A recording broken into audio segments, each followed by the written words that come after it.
Bonjour et bienvenue sur Tout droit, tout simple, le podcast qui vous fait découvrir les métiers du droit, leurs évolutions et les innovations juridiques. Je suis Delphine Bordier, ancienne avocate et directrice juridique, et aujourd'hui LegalOps, c'est-à-dire consultante en stratégie juridique et organisation. J'interviewe des praticiens du droit de tous horizons qui témoignent de leur expérience, leur parcours, leur vision de leur métier et vous livrent de nombreux conseils pratiques. Très bonne écoute! Tanguy Alain est avocat spécialisé en droit des affaires, propriété industrielle, droit du numérique et droit des sociétés. Il est aussi maître de conférences en droit privé.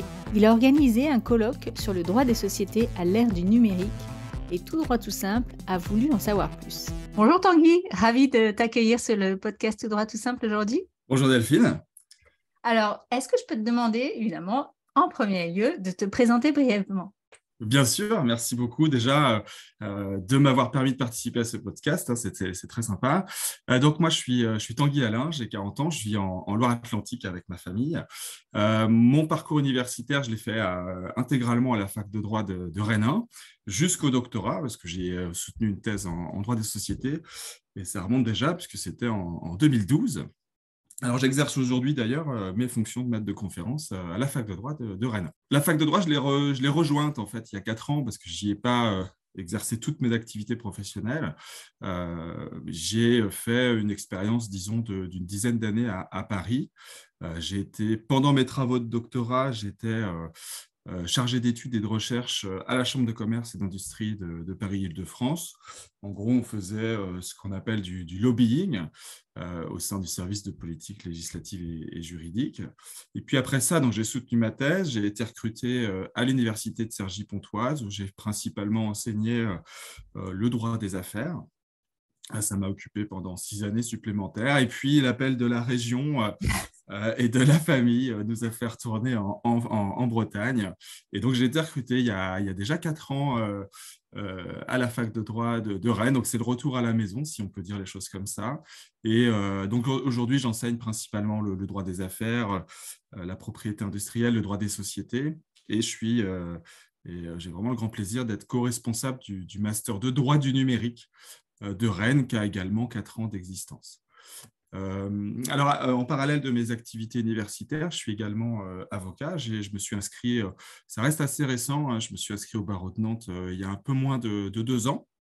Et je développe principalement une activité de conseil en tant qu'entrepreneur individuel, puisque c'est comme ça que les choses doivent être dites aujourd'hui. Et je concentre mon travail auprès des chefs d'entreprise. L'idée, c'est de travailler vraiment en direct, sans intermédiaire, directement auprès des clients. Et donc, comme je disais, mes domaines de pratique et de recherche, puisque je fais vraiment un parallèle entre les deux, c'est le droit des sociétés, le droit des affaires, le numérique et la propriété industrielle. Alors, tu l'as dit, oui. tu es avocat en droit des affaires. Ouais. Est-ce que tu crains aujourd'hui de perdre ton travail? Alors, en d'autres termes, c'est un peu bizarre ma question, mais est-ce que tu penses que l'intelligence artificielle et les robots vont remplacer les avocats? Alors non, clairement pas. J'ai pas du tout peur que Her ou Terminator ou HAL viennent me remplacer, aucun doute là-dessus. Mais c'est vrai, hein, c'est pas une question anodine. Depuis de nombreuses années, on voit bien que se développent pas mal de solutions numériques, logicielles, qui viennent, je dirais pas remplacer l'avocat évidemment, mais en tout cas s'immiscer dans un certain nombre de missions ou de tâches des professionnels du droit. C'est les legal tech, hein, bien sûr, qu'il faut évoquer ici. Elles sont venues, comme on dit, disrupter le marché du droit, le marché du droit, pardon, et beaucoup de nos confrères, il y a encore quelques années, craignaient évidemment un remplacement par les machines. Oui, Alors, on a c'est vrai. beaucoup lu ça dans Ouais. les articles pendant un moment. Même si effectivement l'IA ou le machine learning, big data ont modifié le métier, certainement. Effectivement, moi, je ne suis pas non plus du tout convaincue que les robots vont remplacer les avocats, mais voilà, c'était une question comme ça. Alors, pourquoi je t'ai posé cette question? Parce que tu as coordonné un colloque l'année dernière, non, cette année d'ailleurs, Je crois que C'était c'était l'année cette... dernière. Non, Ouais, l'année dernière, qui ouais. était consacrée aux droits des sociétés à l'ère du numérique et ses contributions voilà, ont été publiées dans la revue Dalloz IPIT de cette année en septembre. Et il y a eu de nombreuses questions qui ont été abordées et justement, on va s'y intéresser aujourd'hui un peu de près, quoi. Ouais. Est-ce que tu peux nous dire déjà quels étaient les objectifs de ce colloque? Oui, bien sûr. Alors, comme je le disais tout à l'heure, moi, mes travaux de prédilection et mes travaux de recherche, c'est notamment le droit des sociétés et notamment le droit du numérique. Et bien sûr, quand on a des sujets de travail, il y a des recoupements qui peuvent s'observer. Et à force de travailler le numérique et les sociétés, j'ai pu observer que les deux thèmes connaissaient des recoupements, mais que ces recoupements n'étaient pas spécialement abordés avec beaucoup de précision dans des ouvrages ou des travaux scientifiques. Et pourtant, on voit que le numérique, c'est depuis très longtemps infusé dans le droit des sociétés. Alors du coup, dans le cadre du Master 2 droit du numérique, il y avait des étudiantes qui m'ont fait part d'un projet qui était celui d'organiser une conférence. Et donc, je me suis dit, bah, c'est le moment, on peut peut-être prendre ce sujet-là comme travail. Et je leur ai donc proposé le sujet. Alors du coup, l'objectif, il était double. Il y avait un premier objectif qui était d'ordre pédagogique. Euh, En mettant des étudiants dans la préparation d'un colloque, bah, ça leur permettait de voir comment on construit un événement scientifique, à la fois dans le côté intellectuel, c'est-à-dire comment est-ce qu'on choisit des thèmes de travail, comment est-ce qu'on organise et on rédige le programme, les réunions qu'on va organiser avec les intervenants, etc. Et puis, le côté matériel aussi, c'est bah, le contact avec les intervenants, c'est l'organisation logistique, la réservation des moyens de transport, etc. etc. Et puis l'autre objectif, c'était un objectif plus académique et plus pratique, puisque en allant au bout de l'événement, on pouvait ainsi rassembler des universitaires, des praticiens, des acteurs du droit des sociétés, et on permettait ainsi, c'était l'objectif final, de dresser un état des lieux en fait, de la question, et puis si possible, de proposer des pistes pour demain, quoi. Ouais. Et est-ce que tu peux nous rappeler quelles ont été les grandes étapes de la numérisation du droit des sociétés? Parce que je crois qu'on faut remonter à peu près 40 ans en arrière. Oui, c'est vrai que ça nous fait faire un petit bond en arrière. Alors là-dessus, j'ai pas mal d'éléments qu'on peut effectivement rapporter. C'est vrai que c'est dans les années 80 hein, qu'on va observer le premier mouvement de dématérialisation du droit des sociétés. Les actions, les fameuses actions, les obligations papier à l'époque continuent d'exister dans les années 80. Et puis, jusqu'à cette époque-là, on s'échange les actions de la main à la main, on les conserve précieusement dans un coffre-fort. Et puis, à partir des années 80, on observe que la dématérialisation est peut-être une bonne idée et on va, par une grande loi, donner la possibilité simplement d'écrire des lignes dans des registres pour dire bah, telle personne a tel nombre d'actions. Et là, on va rentrer progressivement dans une forme de numérisation de données, notamment en droit des sociétés. Alors ça, c'est dans les années 80, c'est vraiment pour moi un des premiers mouvements. Et puis dans la même époque, on voit notamment les greffes de tribunaux de commerce, qui sont, et on regarde, quand on regarde leur site, c'est très intéressant de l'observer, qui sont peut-être les premières legal tech, en fait, dans notre écosystème. C'est-à-dire que dès les années 80, les greffes de tribunaux de commerce ont très vite conscience que toute l'information légale des entreprises doit être numérisée. Dès 1986, ils se mettent en place. Et ils vont mettre en commun ce qui va devenir le GIE Infogreffe, en fait, Oui. tous les moyens informatiques et bureautiques pour mutualiser, si on peut dire les choses comme ça, les informations légales recueillies par les greffes. À cette époque-là, d'ailleurs, et c'est avant Internet, c'est par le Minitel que les choses fonctionnent. Ça, c'est quand même assez intéressant. Le fameux Minitel, que nos Ouais. enfants ne connaissent pas. Que nos enfants ne connaissent pas, ou en tout cas comme une pièce de musée. C'est ça. Voilà. Alors, du coup, les services infographes continuent de travailler, bien entendu. Ils ont un temps d'avance sur les legal tech d'aujourd'hui. Et dès 2000, hein, ils se mettent sur Internet. Et on peut réaliser dès 2007 les premières formalités pour les sociétés. Donc, c'est intéressant. Là, tu vois, on est en 2022, on est sur le guichet unique qui est en train de se mettre en place pour 2023. Mais en fait, ça fait déjà 15 ans que l'infogreffe, il bosse, il travaille. Et donc, on peut comprendre certaines difficultés aujourd'hui je mets déjà les pieds dans le plat, j'allais dire, à digérer l'information que c'est aujourd'hui l'INPI qui prend en main Oui. ce sujet, quoi. Exactement. Et si on reprend les... Est-ce que, à ton avis, le Covid a été un accélérateur aussi de ce mouvement de numérisation? En tout Ah, cas, dans ce sujet-là. oui, oui, oui, très clairement, ça a été un- un très, très fort accélérateur puisque les sociétés ont été dans l'obligation de trouver un mode de fonctionnement malgré le Covid. Mm. On comprend tous très bien que l'activité économique ne pouvait pas s'arrêter. Et donc, à la fois, les sociétés devaient trouver une façon de continuer à se réunir leur conseil d'administration, leurs assemblées générales, prendre des décisions sociales. Et de l'autre côté, les institutions, les administrations devaient être aussi en mesure d'accueillir les formalités des entreprises, etc. Donc forcément, Infogreffe, qui avait déjà un coup d'avance, était déjà prêt, hein, si on en croit en tout cas les greffiers de tribunaux de commerce qu'on a écoutés pendant la conférence. Ils étaient, dès les premières semaines de confinement notamment, prêts à accueillir de façon dématérialisée les formalités des entreprises. Et alors, si on reprend les phases de la vie justement d'une entreprise, donc de la création jusqu'à sa fin de vie, en passant par les AG, etc., Ouais. euh, quelles phases ont été dématérialisées et comment? Est-ce que tu peux donner des exemples? Oui, bien sûr, avec plaisir. Je peux peut-être même soutenir, sans trop me tromper, qu'aujourd'hui, toutes les étapes de la vie d'une entreprise sont dématérialisées, ne serait-ce que partiellement. Alors, deux exemples, hein, peut-être pour aller au plus simple. Le premier exemple, c'est celui de la constitution d'une société. C'est peut-être la formalité qu'aujourd'hui, dématérialisée vraiment de A à Z, à la fois sur Infogreffe, à la fois sur le guichet unique géré par l'INPI. Alors, en gros, c'est quoi les démarches? Il y a déjà la possibilité de fournir des statuts en format PDF, éventuellement signés de façon électronique. Ensuite, on va fournir l'ensemble des documents et les justificatifs aussi en format numérique.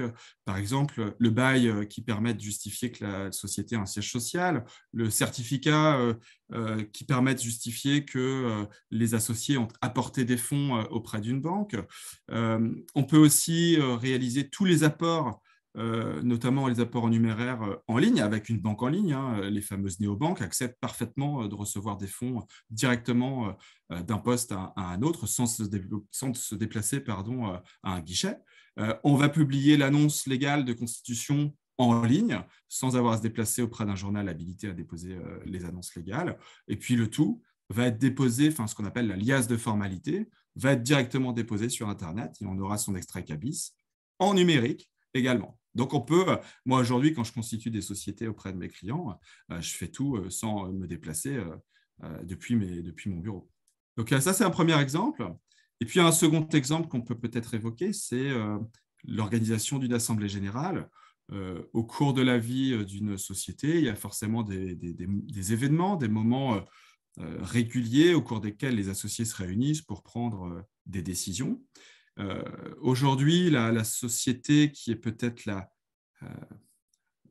mieux armée pour organiser ça, c'est la fameuse société par action simplifiée qui permet dans les statuts une forme d'organisation extrêmement souple. Et avant même la crise Covid, on savait qu'on pouvait réunir des assemblées générales à distance, par mail ou en visioconférence. Et donc là-dessus, aucune difficulté. Ce temps fort du rassemblement des associés pour prendre des décisions peut être fait au cours d'une décision collective. On peut rédiger le procès-verbal sur ordinateur, le faire signer par voie électronique par les associés, et puis pourquoi pas le stocker sur un registre électronique qui va être authentifié par blockchain pour ensuite ne pas avoir aucun élément, j'allais dire, matériel, et tout sera dématérialisé. Alors, ce deuxième exemple, moi, je l'ai vécu pendant le Covid et effectivement, je Ouais. crois que ça a été un accélérateur fort pendant le Covid parce que Ouais. moi, je me souviens, là où j'étais en tout cas, c'était infaisable durant le Covid. Et il y avait beaucoup de sociétés qui n'étaient pas du tout prêtes, même en SAS. Oui. Et du coup, les assemblées générales, ça a été une galère pas possible, en tout cas Ah oui. au début du Covid. Ouais, Oui, et pour puis beaucoup, ouais. tant qu'on n'avait pas les ordonnances prises en urgence Voilà. pour permettre à toutes les formes de sociétés de réunir leurs associés ou leurs administrateurs à distance, sous la fameuse organisation à huis clos, eh bien, on était un peu paumé, et c'est vrai qu'il a fallu réagir un peu Mm. à la va-vite. Je suppose que certaines assemblées générales étaient par exemple programmées la semaine du confinement. Et alors là, c'était effectivement la panique. Quand on parlait tout à l'heure de Covid et d'accélérateur, je pense que, en tout cas, cette partie-là, ça a été effectivement un grand accélérateur de développement de la numérisation en droit Et des je pense que sociétés. ça va laisser des traces, c'est-à-dire qu'aujourd'hui, on voit qu'il y a beaucoup d'acteurs, je pense au comité de place de Paris qui travaille sur le droit des sociétés, je pense aux travaux, il me semble que l'ANSA s'y est plongé aussi, ça va laisser des traces, c'est-à-dire qu'on ne va pas revenir en arrière et on va plutôt aller vers une modification des textes qui va progressivement ouvrir les portes de plus de dématérialisation pour l'ensemble des sociétés. Oui. Alors, tu as parlé des legal tech tout à l'heure. Comment est-ce que l'intelligence artificielle, les algorithmes, les legal tech se sont invités dans le droit des sociétés? Qu'est-ce qu'elles proposent? C'est quoi les évolutions à venir, à ton avis? Alors, j'aime bien cette question parce que la vérité, c'est qu'on voit assez régulièrement des sociétés qui communiquent sur le fait d'avoir nommé une intelligence artificielle dans leur conseil d'administration.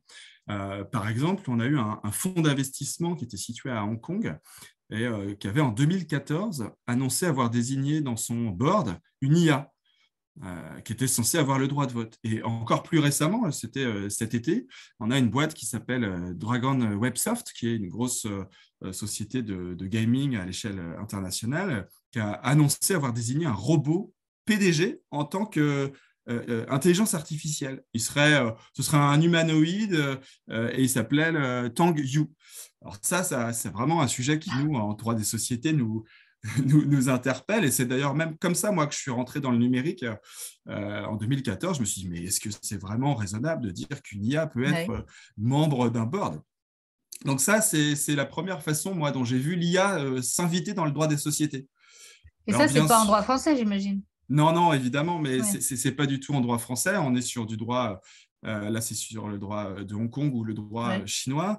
Mais même en droit chinois et en droit de Hong Kong, ça reste des coups de com' en fait. C'est pas du tout, pour moi, juridiquement possible. En fait, c'est des effets d'annonce où on dit, en gros, on utilise des intelligences artificielles pour aider à la décision les dirigeants ou les associés de ces sociétés. Oui, d'ailleurs, c'est plus le machine learning. Oui, c'est ça. Et oui, en fait, c'est des algorithmes auxquels on va confier des données, que ces algorithmes vont proposer des solutions ou donner des indicateurs de performance qui ensuite seront utilisés par les dirigeants ou les associés. Mais ce n'est pas eux qui prendront en définitive les décisions. Donc l'IA, en fait, pour de nombreuses legal tech, vont servir surtout d'outils d'aide à la décision. Et puis, on va aussi, en droit des sociétés, des legal tech proposer pas mal de solutions d'automatisation dans la génération d'actes juridiques. Ça peut être des contrats, ça peut être des statuts, ça peut être des pactes d'actionnaires. Et ça, il y a pas mal d'acteurs qui fonctionnent bien et qui offrent des services très bons là-dessus. Ou des due diligence électroniques. Exactement. Ouais, absolument. On est vraiment sur ce genre d'automatisation de tout ce qui peut être automatisé dans ces métiers du droit des sociétés. Et voilà, je pense qu'on est encore au début et les choses vont certainement progresser encore et encore. Et alors, quels sont les principaux acteurs parce que tu l'as évoqué tout à l'heure, notamment le rôle particulier de l'INPI aujourd'hui. Il y a pas mal d'acteurs sur le droit des sociétés et la place dans la matière numérique. Alors, à l'évidence, aujourd'hui, les principaux acteurs restent bien sûr les acteurs historiques, c'est-à-dire les greffes des tribunaux de commerce, les chambres des métiers, les chambres de commerce, qui sont l'ancien réseau des centres de formalité des entreprises, qui a vocation à disparaître, ou en tout cas à être fondu dans la plateforme guichet unique. Il y a l'INPI, il y a l'URSSAF. Et tout cela, ils vont évidemment continuer d'exister, ils ne vont pas disparaître malgré la mise en place du guichet unique, mais en fait, pour le chef d'entreprise, demain, c'est la plateforme qui sera la porte d'entrée unique et ces acteurs seront des acteurs, j'allais dire, en sous-marin derrière cette plateforme. Ils continueront de recevoir les informations qu'ils ont déjà reçus aujourd'hui. Alors l'INPI, justement, tu le soulignes, l'Institut national de la propriété intellectuelle a pris une place qui est considérable, on peut le dire, aujourd'hui dans la réception, la gestion ou le stockage des informations qui concernent les entreprises. Et elle tend progressivement, l'INPI, à prendre progressivement, à prendre le pas sur les services qui sont mis en place par les greffes. Aujourd'hui, je ne sais pas si les choses peuvent être dites très clairement comme ça, mais l'INPI, c'est un hub de données des entreprises. Il y a sa plateforme qui est très intéressante, qui est data-inpi.fr, qui est accessible gratuitement. Et là, on est sur de l'open data des entreprises. On a les dénominations, les gérants, les bénéficiaires effectifs, les marques, les non commerciaux. Voilà, toute l'information sociale est accessible sur data-inpi. On peut même avoir gratuitement les statuts. Ce qui n'est pas possible quand on passe par Infogreffe, il faut payer. Donc il y a une vraie concurrence qui est en train de se mener aujourd'hui par l'INPI, qui prend par voie réglementaire. Il faut bien insister là-dessus. Ce n'est pas juste une prise de marché, c'est que c'est soutenu par nos autorités. L'INPI est choisi clairement comme la nouvelle plateforme pour le droit des sociétés de demain.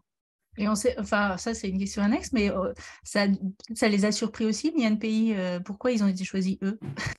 Alors, je t'avoue que je n'ai pas forcément la réponse. Je ne sais pas s'ils ont été surpris. À mon avis, ils ont quand même travaillé pour défendre leur place sur ce sujet-là. Je dirais que ça a plutôt surpris les greffes de tribunaux de commerce. Je pense que c'est eux les plus surpris dans cette affaire et je ne serais pas surpris moi-même qu'on ait demain des recours ou en tout cas des contentieux qui pourraient s'ouvrir entre le GIE Infogreffe et puis l'INPI. Je pense que la page n'est pas fermée là-dessus.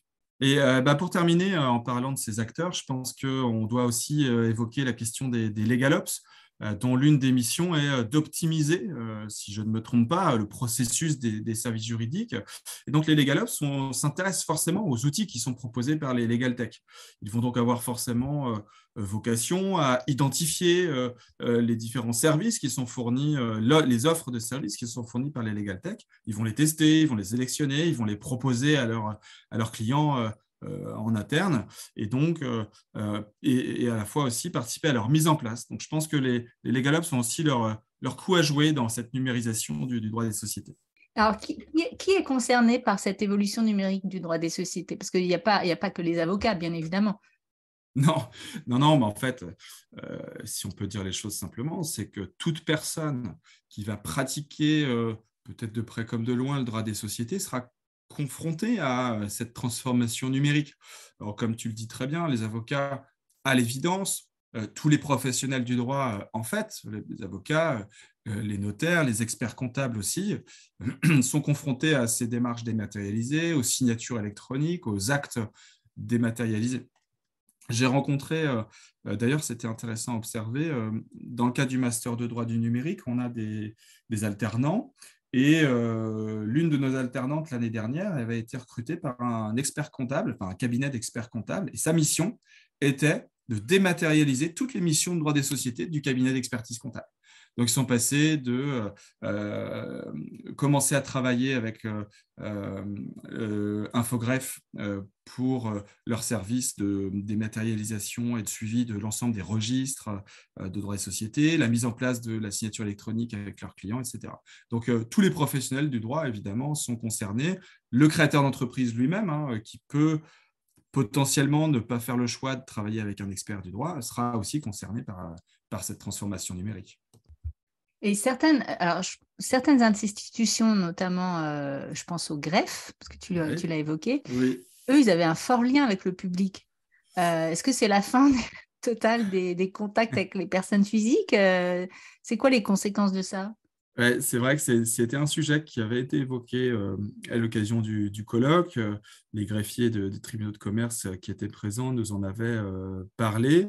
Je dirais même plus que seulement les greffes de tribunaux de commerce, l'ensemble des personnels de CFE, je pense aux chargés de dossiers au registre des métiers ou au registre du commerce, ont encore aujourd'hui des contacts avec le public.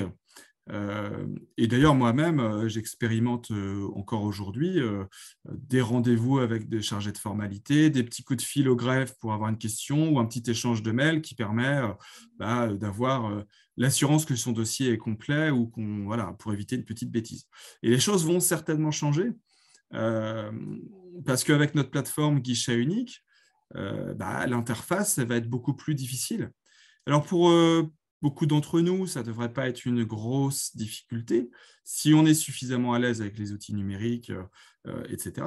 Mais moi, je suppose que ça peut créer, ou en tout cas, si ce n'est pas la créer, au moins l'augmenter, cette fracture numérique avec ceux qui déjà ne sont pas forcément super au point avec le droit des sociétés, qui est quand même un droit un peu formel, et puis évidemment savoir se débrouiller avec les outils informatiques.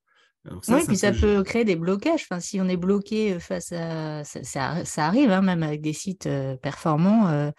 Comment on fait pour débloquer une situation quand on... Oui, et même quand on est à l'aise, on peut se retrouver confronté avec effectivement une page qui bug, un onglet de défilement qui ne fonctionne pas et on ne peut pas aller au bout de sa formalité. J'ai expérimenté ça en tant qu'avocat pour un dossier de constitution de société sur le site de l'INPI.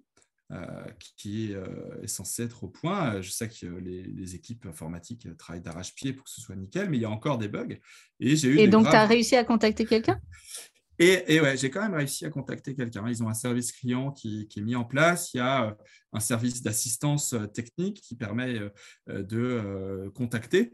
Alors, j'ai pu contacter, mais la réponse n'a pas forcément été immédiate. C'est-à-dire qu'on a trouvé une solution au bout de 4 semaines. Donc, c'était pas si...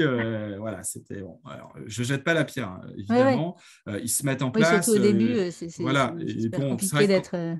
Quand on fait le choix d'utiliser un service qui n'est pas encore complètement au point, il faut s'attendre à ce qu'il y ait des problèmes et on doit prendre... son mal en patience pour trouver des solutions. Bon, la solution... Si toi, tu le sais, le client, il ne comprend peut-être pas non plus complètement tout à fait bien. Bon. Il faut faire preuve de pédagogie en expliquant quand même à son client que voilà, les choses sont nouvelles, que la technique n'est pas toujours nickel et que on trouvera une solution pour avancer. En l'occurrence, la solution pour avancer, c'est qu'on a abandonné la formalité sur le site de l'INPI et on est passé par Infogreffe et c'était réglé en 3 jours. Ah oui, d'accord. Voilà, donc on voit, je me permets de souligner ça parce que ça montre aussi que oui, mais s'il y a une alternative, c'est peut-être pas mal aussi. Oui, mais sauf que l'alternative, elle n'est pas censée durer. Et demain, on aura une plateforme unique et donc Infogreffe n'aura pas vocation à continuer à exister. Ah oui, donc là, effectivement, voilà. problème. Pour l'instant, ça va. Si on a cette alternative, ça va, mais dès que cette alternative sera plus disparaît, en place, il faudra vraiment que ce soit nickel et qu'on ait une assistance technique vraiment parfaite. Ouais. Et quels sont les risques associés à cette dématérialisation, à cette numérisation qui grandissent? En droit des sociétés, on va observer que, en fait, comme tous les domaines où la numérisation se développe, il y a des enjeux et des risques qu'il faut réussir à anticiper. Il y a peut-être déjà un premier point qui est la question des données personnelles. On n'y a peut-être pas conscience dans un premier temps, mais quand on fait du droit des sociétés, on va manipuler énormément d'informations qui concernent des personnes physiques à l'occasion de réunions, à l'occasion d'actes sociétaires. On rassemble des acteurs, des associés, des dirigeants, et on va récupérer leurs informations ou traiter leurs informations personnelles. Oui, parfois même sensibles. Hein.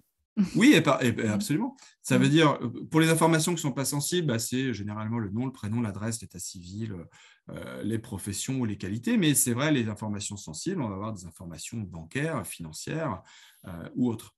Donc là, forcément, le juriste en droit des sociétés d'aujourd'hui, il ne peut pas faire exception à la réglementation sur les données personnelles. Et s'il n'est pas suffisamment au point, il doit évidemment travailler la main dans la main avec un DPO ou la personne en charge de ces questions parce qu'on ne peut clairement pas faire l'impasse sur ça. Donc ça, c'est pour moi peut-être un premier risque, ou en tout cas un enjeu qu'il faut traiter. Et puis l'autre, qui est peut-être plus le sujet de ta question, c'est les risques d'attaque, le risque d'attaque informatique. C'est-à-dire avoir des pirates qui souhaitent accéder à des données confidentielles, qui peuvent éventuellement commencer à mettre en place des logiciels de blocage contre rançon pour dire, ben voilà, vos accès à vos plateformes pour gérer vos assemblées générales, on les a bloqués, maintenant vous nous donnez de l'argent. On peut encore c'est envisager... c'est dans l'air du temps en ce moment. Oui, en plus, c'est très dans l'air du temps. Donc, c'est clairement pas un risque à amoindrir. C'est le piratage des votes. On peut parfaitement supposer que si on met en place un logiciel de vote en ligne où tous nos associés sont à distance, qu'il y ait un pirate qui souhaite, un hacker qui vienne en quelque sorte s'immiscer, faire croire qu'on vote dans un sens alors qu'on a voté dans l'autre sens. Ça, c'est tout à fait envisageable. Ah oui. Ouais. Ça fait partie des risques qui sont en tout cas identifiés par les spécialistes en cyberattaque. On peut encore, si on devait multiplier les exemples, pourquoi pas envisager des attaques qui viennent paralyser le fonctionnement de la collectivité, fausser le décompte des votes en AG, pourquoi pas falsifier l'historique de propriété des titres sociaux. Dire, bah, tiens, en fait, telle personne a acquis ses actions de telle autre personne, et en vérité, ce n'était pas ça. On a modifié cette information. Un dernier exemple peut-être, on pourrait envisager qu'au cours d'une assemblée générale qui est organisée à distance et en ligne, il y ait ce qu'on appelle les activistes qui viennent s'immiscer dans l'assemblée générale et puis qui viennent prendre la parole de façon impromptue, comme ça existe déjà dans des assemblées générales aujourd'hui. Effectivement, je n'avais pas pensé forcément à tout ça. Je pense qu'il y en a encore d'autres, même. Tu pourrais me je crois qu'on pourrait lister. Ben voilà, ce sont des risques qui existent, qu'il faut anticiper. Alors, l'anticipation ne permettra pas forcément d'éviter le risque, mais en tout cas d'amoindrir et de gérer ça, quoi. Parce que justement, c'était ma prochaine question. Qu'est-ce que peuvent faire les entreprises pour se prémunir de ces risques? Alors oui, anticiper, mais... Ouais. C'est pas du tout simple. Surtout les petites entreprises qui n'ont pas forcément de moyens énormes. Oui. Bah oui, parce qu'il y a forcément une histoire de coût derrière ça. Alors moi, je ne suis pas expert du tout en risque cyber, bien sûr, mais je crois que la plupart des experts en la matière disent qu'il existe rarement de solution efficace à 100%. L'idée, c'est qu'il faut d'abord considérer, quand on fait le choix de la transformation numérique, que le risque cyber, ça n'arrive pas qu'aux autres. Il faut se préparer à l'éventualité de se faire attaquer et une fois qu'on a fait ce premier travail, se dire comment on fait si ça arrive, comment est-ce qu'on réagit. Ça veut dire peut-être qu'on identifie déjà en amont des experts en cyber qu'on saura contacter le jour où on a un problème, plutôt que quand le problème arrive. Oui, ça c'est super important. Il est trop tard de se dire qui on contacte quand c'est arrivé. Voilà. Et puis, peut-être à l'aide de ces personnes-là, de commencer à réfléchir à un protocole de gestion de crise pour envisager la réponse, quoi. Et il y a peut-être aussi quelque chose qui est indispensable, qui est la question de la sensibilisation en interne. C'est-à-dire qu'il y a beaucoup d'hypothèses dans lesquelles on sait qu'une attaque ou une défaillance est liée d'abord à une défaillance humaine, c'est-à-dire le collaborateur qui clique sur un spam et le spam contient un lien qui a un virus et qui permet de donner un accès au hacker. Donc, former en fait les collaborateurs. Oui, c'est ça. Le collaborateur, que ce soit l'administrateur d'un board ou que ce soit le juriste de la boîte, et voire tout autant n'importe quel autre collaborateur d'ailleurs. Tanguy, si tu avais aujourd'hui un seul message à faire passer sur tout ce qu'on s'est dit, lequel serait-ce? Alors, je dirais, ne passez pas à côté. Je pense qu'il y a une lame de fond en matière numérique qui est quand même assez puissante dans le droit des sociétés, et les praticiens du secteur doivent prendre conscience que dans quelques années, nos pratiques, les métiers du droit et la façon dont les sociétés fonctionnent vont continuer à évoluer. Donc ça vaut à la fois pour les conseils, les avocats, les notaires, pour les entreprises elles-mêmes, Je pense que la réussite d'une entreprise, notamment d'un point de vue concurrentiel, elle va aussi passer par la maîtrise de cette technologie. Ça permet de gagner en efficacité, ça permet de gagner en performance et puis aussi ça permet de gagner en notoriété. Alors, bien entendu, je pense qu'il faut suivre avec intérêt la façon dont le législateur va intégrer ces technologies dans le droit des sociétés, parce que notre discipline va quand même dépendre des réglementations qui sont posées. Et si demain, je ne le souhaite pas, mais si demain on a un législateur qui n'autorise pas les SARL à faire des AG à distance, on ne pourra pas faire des AG à distance et on continuera à le faire de façon physique. Mais je ne suis pas certain que ce soit le sens de l'histoire. On va progressivement continuer à se dématérialiser. Donc, il ne faut pas passer à côté, quoi. Je crois. Et donc, ça veut dire embaucher, ça veut dire mettre en place des process. Qu'est-ce qu'il faut faire quand on est une entreprise ? Ouais, ça veut dire embaucher. Alors, je vais prêcher pour ma paroisse. Ça veut dire embaucher des juristes formés en droit du numérique. Et donc, forcément, d'aller piocher dans les Master 2. Il y en a plein aujourd'hui, des Masters de droit du numérique où nos juristes sont formés à ces questions. Et ce qui est vraiment bien, c'est qu'ils ne font pas que des données personnelles. Ils font aussi plein d'autres choses. Et on a fréquemment des étudiants qui sortent avec plutôt une casquette droit des sociétés, plutôt une casquette données personnelles, pour d'autres, une casquette propriété industrielle. Mais je crois que il faut chercher des profils qui sont conscients et formés à la numérisation des matières juridiques. Étant entendu que nous aussi, en tant qu'universitaires, on a un rôle à jouer, c'est-à-dire ne pas passer sous silence dans toutes nos disciplines la place du numérique. On essaye de s'y efforcer. Ça fait partie des choses qui sont en construction dans l'offre universitaire, en tout cas. Oui, et puis c'est une forte demande aussi, je pense, des étudiants qui... moi, quand je rencontre, ils me disent souvent qu'il y a quand même un fossé entre ce qu'ils apprennent, qui est très livresque et très théorique à la fac, et encore en master, je pense que ça devient beaucoup plus concret, et quand ils se retrouvent en entreprise ou en cabinet. Donc, effectivement... Oui. Et c'est pour ça que les Master 2 en alternance ont une plus-value qui est très importante. Oui. Et j'observe chaque année avec beaucoup de plaisir que les étudiants qu'on fait sortir de M2 en alternance, ils sont opérationnels. Ils sont prêts à travailler en entreprise. C'est des profils compétents qui connaissent le monde professionnel. Et donc, ça, c'est vraiment pas mal. Alors, nos étudiants de M2 qui ne sont pas en alternance sont aussi des profils recrutables et encore heureux. Mais c'est vrai qu'ils ont, s'ils n'ont pas fait de stage, par exemple, un temps d'adaptation qui sera un temps d'intégration qui sera un petit peu plus long. Mais c'est des profils qui sont quand même sont bien faits et qui sont parfaitement ouverts au monde professionnel. Est-ce que je peux te laisser nous dire un petit mot de la fin, un petit quelque chose sur cette expérience de podcast ?